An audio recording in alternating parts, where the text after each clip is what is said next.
Iran और Israel के बीच जंग अब और तेज हो गई है। स्थिति बेहद खतरनाक मोड़ पर है। एक और जहां इजराइल लगातार ईरान की राजधानी तेहरान समेत उसके तमाम अहम ठिकानों को निशाना बना रहा है, तो वहीं ईरान भी इजराइल की राजधानी तेल अवीव समेत अन्य ठिकानों पर मिसाइलों से भीषण हमला कर रहा है। विदेशी मीडिया रिपोर्ट के मुताबिक दोनों देशों के बीच जारी हमले में अब तक इजराइल में 25 लोगों के मरने की खबर है, जबकि ईरान में यह आंकड़ा 220 के पार है।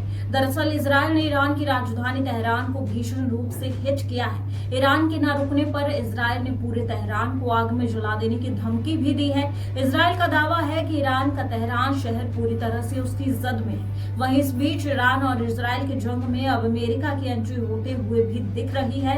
दरअसल यह पहले से ही साफ है। अमेरिका परमाणु डील को लेकर ईरान से नाराज हुआ बैठा है और ईरान को बार बार चेतावनी दे रहा है। लेकिन इस बीच अब अमेरिकी राष्ट्रपति डोनाल्ड ट्रंप के एक बयान से ईरान के लिए एक और ज्यादा खतरे की घंटी बज गई है। ट्रंप के एक बयान ने कई मायने निकाले जा रहे हैं। दरअसल अमेरिकी राष्ट्रपति डोनाल्ड ट्रंप ने ईरान में तेहरान शहर तुरंत खाली करने को कहा है। ट्रंप ने कहा कि तेहरान के सभी लोगों को तुरंत वहां से बाहर निकल जाना चाहिए। ट्रंप के इस तरह के बयान ने दुनिया भर में खलबली मचा दी है। कयास लगाए जा रहे हैं कि इजराइल के साथ ईरान की लड़ाई में अमेरिका भी अब शामिल होने की तैयारी में है। ट्रंप का यह बयान ईरान पर हमले की तैयारी के रूप में देखा जा रहा है। अहम बात यह है कि यह बयान ट्रंप ने तब जारी किया जब वह G7 समिट में बीच छोड़कर कनाडा से अमेरिका लौटे हैं। व्हाइट हाउस ने पुष्टि की है कि उन्होंने यह फैसला इजराइल ईरान के बीच चल रहे संघर्ष के कारण लिया है। मिडिल ईस्ट में जो कुछ भी हो रहा है, ट्रंप उस पर बारीकी से काम कर रहे हैं। कनाडा से अमेरिका लौटने पर भी ट्रंप ने एक बयान जारी किया,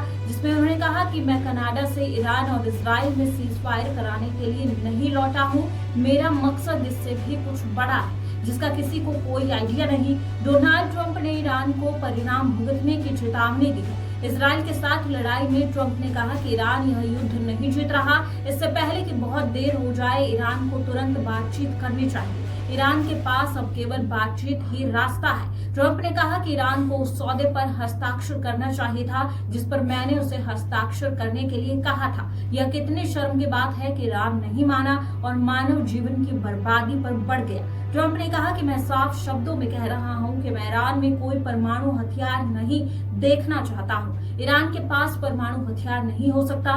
न्यूक्लियर डील साइन न करना ईरान की मूर्खता है। ईरान और इजराइल के बीच जंग पर और भी अपडेट्स के लिए बने रहे अर्थ प्रकाश टीवी के साथ।